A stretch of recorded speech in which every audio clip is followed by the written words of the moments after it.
All right, I've been working on some conditioning e-collar with Hazel. She's back. If you remember her, she had this kind of nodule under her chin a little bit, and it had been drained, but it decided to burst open and say hello while she was here, and it was not something we were able to just handle. So she had to go to the vet, go home for a few days. She's back. She's got stitches, and she's ready to go. And I'm super happy. She's remembered quite a bit, and she's actually fairly calm. Just as stubborn as ever. And I say that with love, mostly because we really try not to throw around the word stubborn. It's important because honestly, most dogs that are stubborn have been conditioned to be stubborn because the owners have allowed certain things. They've allowed their dogs to push boundaries without the type of consequences that get through to their dog, whatever that may be. But no, I'm pretty sure she's like legitimate, willful, stubborn. We've had a few of those recently this year, whereas most of the time I'm like, your dog's not really stubborn. Anyway, she's back. We just did a 15-minute round of patterning, not an 11. Low, I tap e-collar, then I call her to me.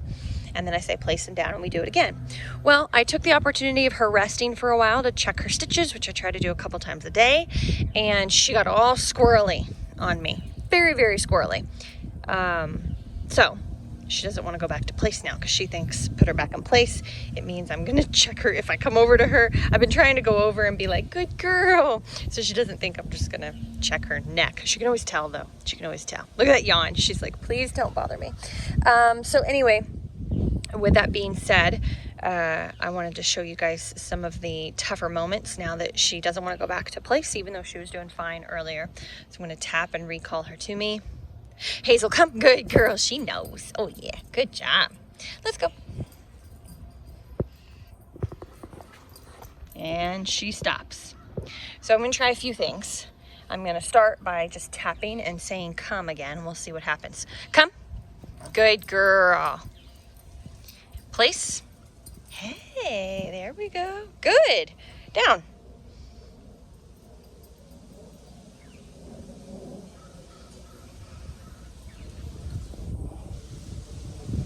Do leash pressure. Down. I'm trying to just use e-collar right now for come. I'll explain why in a minute. Down. Good girl. Good job. So that's leash pressure. That was actually fairly easy. We'll see if it continues to be that easy, but she yawned. She's a little stressed out. So she's learned e-collar for everything. But when she first came in, we've got a dog that is dog aggressive, human aggressive, very anxious, highly anxious, doesn't want to be alone, a number of things. So we had to use e-collar pretty quickly. So we conditioned her to it for about 3 days, and then we had to go ahead, and start using it to help her do this kind of stuff, which is settle. She just heard a noise in the backyard, which made her not thrilled. Down in the yard behind me. Down.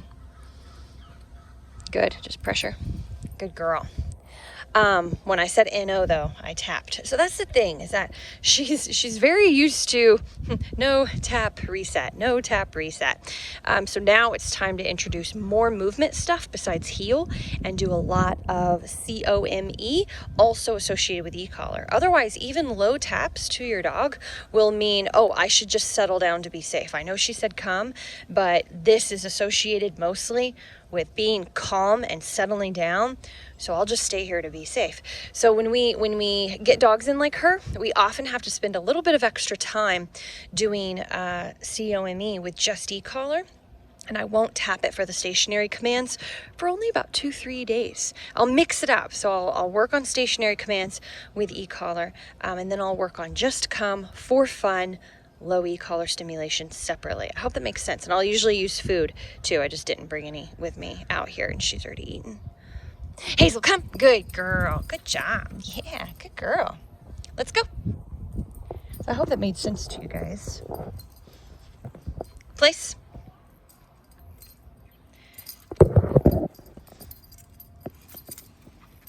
Place. Good. Sit. Good. Down. Nice. Very nice. Good job. I think I'll just have her drag the leash. She's doing really good with come. So, oh, I said it. You're very sensitive to it. I know. She likes it. Down.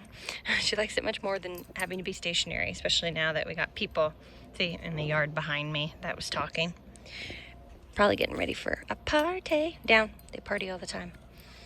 Good. So just staying patient. So just to be clear, the first few days that a dog is with us and we're conditioning low e-collar, we do separate it out. We'll come into the yard or maybe do it inside if the dog is too anxious outside, and we'll do just tap and come, and then we'll do tap, place, and down, and we'll separate the two for a few days before we combine it. The rule of thinking is just to make sure that the dogs have a separate session of understanding that this also means movement. It doesn't just mean stationary, so they have to listen to the word. Hope that makes sense to you guys. It's something we just do for a few days. I'm gonna tap. Hazel, come. Good girl, see, sorry, look at me. Good job. Good job. That's at a 4. Let's go. Good job, place. So I don't repeat myself like a broken record. Normally I would tap and guide and see if that works, but I'm not doing that right now. So we just go back to leash guidance. Place. Sit. Good. Down.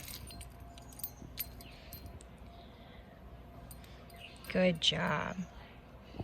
Oh, she heard the neighbors kick up, so she stopped. Down. She's very sensitive to hearing people, seeing people, all that stuff. Good job. Good girl. I'm actually going to go down to a 3, see if she feels that, because I tap it a half a second before I call her to me. So we'll see if she feels a 3. See if we can tell. Hazel, come. Good. Oh, that was hard. I'm not sure. Good job. Because we're looking for a Q level, which is perception level, which means I don't necessarily see place. Good. That she can feel it. I just know she can, because if I go from a 3 to a 4, I know she feels a 4, because I'm starting to see little ways that she's telling me that she feels it. So it makes me want to go down to the lowest possible level of perception. That's conditioning. I'm going to do a 3 again. Wait till she looks away. Because see, the e-collar box is on my side if she'll look that way for me, and she'll turn her head real quick. If I'll just move to the side and wait. She's gonna follow me. No? Good. Hazel, come. Oh yeah, she got it. Oh yeah, good job. You feel a 3? Look at you being all sensitive, being back. Good job. Let's go. Let's go. I can tap for that too, because that's a movement command. Place, and I did. I tapped at a 3. Good. Down. Very nice. No pressure needed. So as you guys can see, like, this is a session we do for anywhere between 10 and 20 minutes. No, I layer on challenges. Right now the challenge is the girls and the women in the backyard. Down.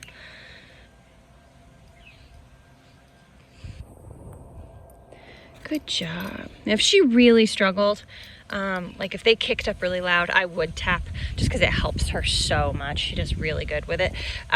But if I can just work her with this for COME for a few sessions, it'll really help. All right, now that I'm at the duration part, between the leaf blower sounds and the people in the backyard, she'll whine and get up. And I've just reset her a few times just with some body language. I could put her closer to me, but she can do this and challenge her a bit, because she was closer to me earlier. So the best thing for me to do is to, about a 5, I'll tap and say NO, and that'll stop her from getting up. She won't completely lay down. Then I pause, make sure she's not gonna get up. Then I get up and reset her in a down. And that seems to be working really well for her. So that kind of just goes to my narrative that I was talking about earlier, is that she needs a lot of that type of hand holding, even in the house. I can be next to her, but if I get up and move, she wants to move with me. And so I'm using this a lot to help reset her and settle her. So that's why I mentioned that earlier, is I want these just a few secluded repetitions, little training sessions where I use this only for recall, for that movement command. And that's why, is because I don't want her to just associate this with settle down, settle down, settle down. That in and of itself with some dogs can create a little bit of angst. So I want to make sure that it has multiple meanings, and it's a communication tool for everything. There's the people speaking again. That's why she shifted her head away from chewing on the cot. Good girl. Very nice. Anyway, guys, just wanted to use that as an example to fully explain my point of why with her, I have to go out of my way for a few days to teach it separate, to make sure that she has it kind of compartmentalized in her brain, that it can mean 2 different things. It can motivate her, or it can settle her down. It can do both. Whereas the dogs that come in and they just get regular behavioral training, they actually start with recall and heel for e-collar. They don't even start with stationary commands. We just weren't able to do that with her and with a lot of dogs like her or that have anxiety. Hopefully that helps, guys.